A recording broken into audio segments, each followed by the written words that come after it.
Welcome back to the Garden with Joe and Holly radio show. Happy you are with us today. Farm Defense has the products that can make your time in the garden on the farm harvesting a lot more enjoyable. Farm and garden in the ultimate comfort. Farmers Defense has lightweight and durable sleeves made to protect you against the elements while farming.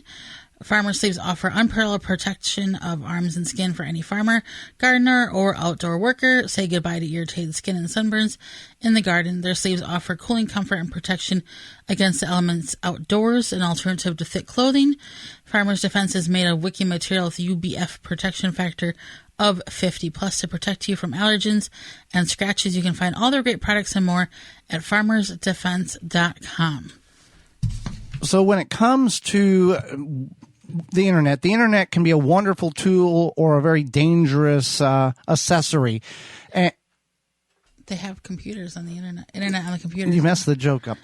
They have the internet on computers now, Homer Simpson says. Yeah. And it can be good for many different things, but also it can be very dangerous because anybody that has access to it can just punch anything on a keyboard, and sometimes people believe it. And if it goes viral for whatever reason, then people believe it more. So that's dangerous too. So especially when it comes to things like gardening or anything where it's almost it is a science-based, and you have to be a little bit careful.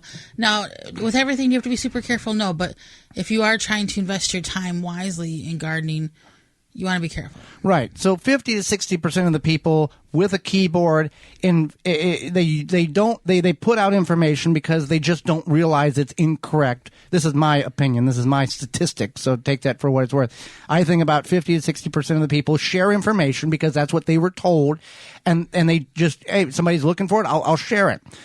20% of the people have a keyboard in front of them, and whether they know that it is incorrect, but they go ahead and put it out anyway to get the clicks, to get the ad sent, to get you to look at an ad on whatever platform in which they are trying to get you to go to.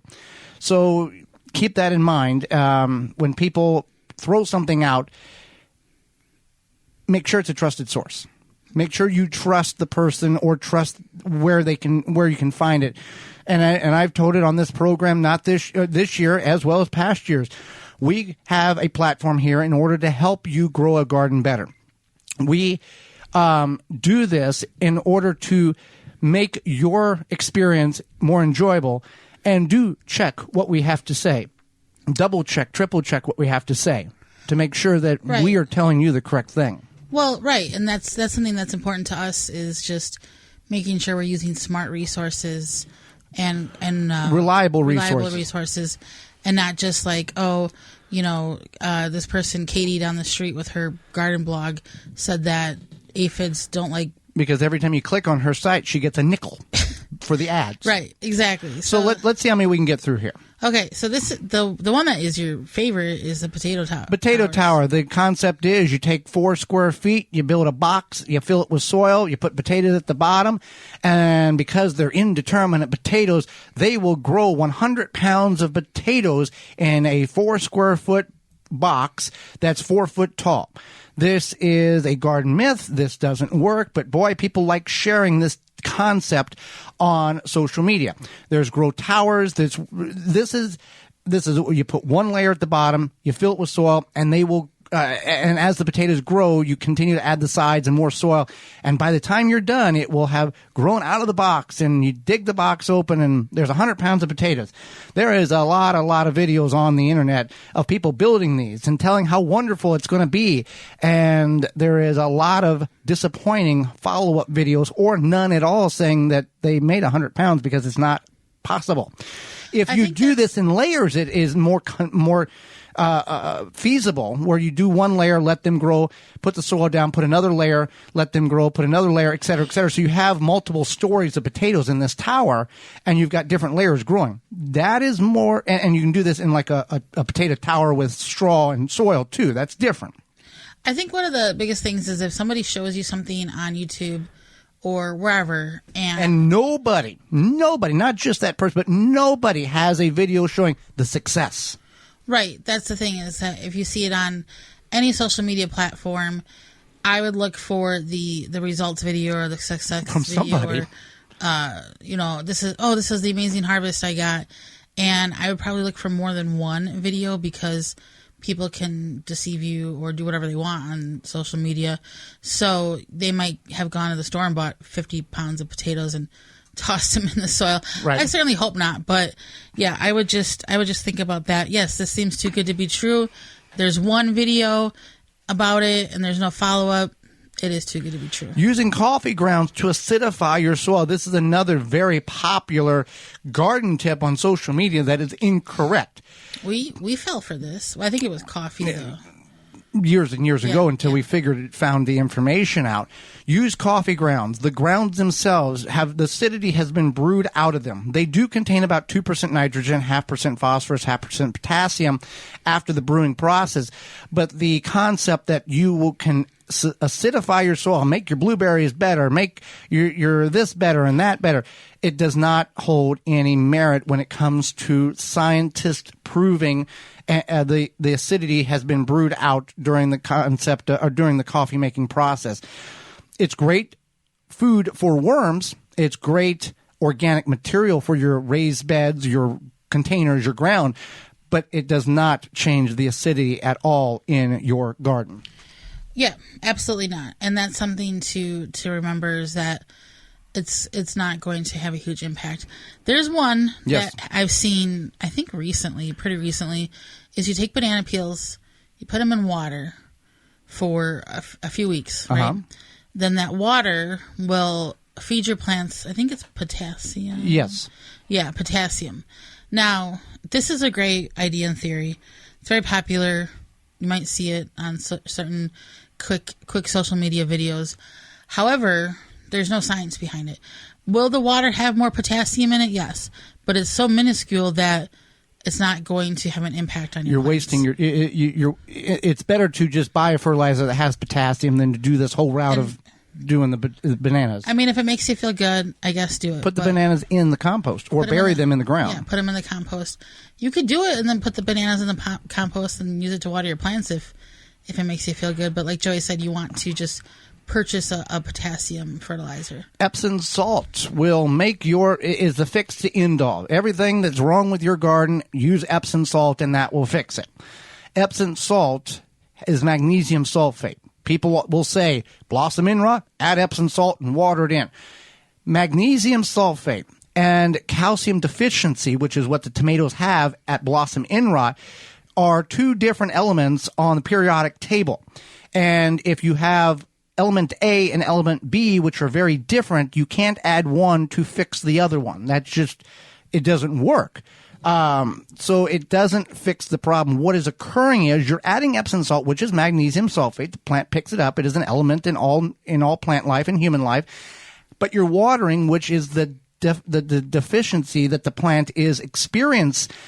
Because the ground is so dry, it can't pick up the necessary calcium in order to develop the tomato correctly. So proper watering can greatly reduce about 98% of all blossom in rot problems. There is times where you might have a calcium deficiency, but 98% of the other time it is because your inconsistent watering is causing the plant to have the undeveloped or blackened fruit or the blackened portion on the bottom of the fruit of the tomato. So, does Epsom salt have any benefit to the garden whatsoever? Should you use Epsom salt? The real simple answer is get a soil test from Soil Savvy to figure out if you are having a magnesium deficiency. And then it will tell you, the soil test will tell you how much magnesium you need to add. Whether you choose to use Epsom salt for that or not, that is up to you. But Epsom salt is not the fix-all to end-all, and adding too much Epsom salt can disrupt your pH level. And that can be a whole nother set of problems in which you're dealing with in your garden. Yes, definitely. And the thing is that there's a lot of science to gardening, and if you're sure that something is going to work, but there's no science behind it, then that doesn't really make a lot of sense. Now, not to say that adding your own compost to your soil but that's again science. So, and if you are adding something to your soil and watering it in, the water is the answer. I'm sure your great-grandmother was a wonderful person, and she was doing this particular whatever it is for 87 and a half years and always had a bumper crop of green beans. That doesn't mean that there is evidence that what she was doing had any direct result to why the green beans were so wonderful. Right. So one thing I do want to talk about that's become another popular thing is starting seeds in eggshells or egg cartons, because it looks cute, and Pinterest.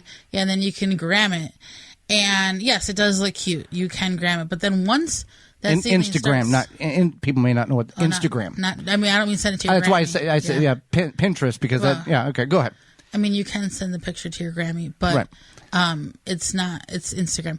But yeah, so what happens is that the seedling will grow out of you basically use all the nutrients in that tiny little mini container, and also it can grow fast, so you would have to replant it.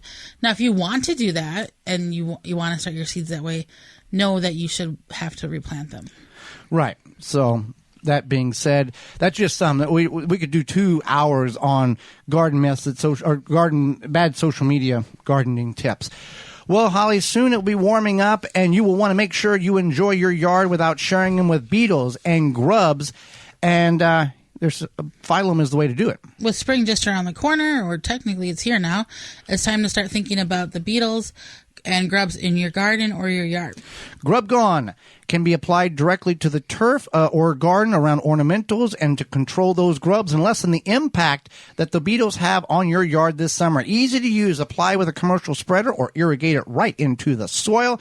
Biologically, specifically targeted for grubs and beetles and invaders without harming those beneficial insects such as bees, butterflies, and ladybugs. And it's the only non-chemical that works. You can find out more at phyllumbioproducts.com. That's PHYLLOM bioproducts.com. Hang out with us. New author Ashley Thomas will be with us right after this. You're tuned in to the Gardening with Joy and Holly radio show. Have a garden question? For more information, please visit thewisconsinvegetablegardener.com.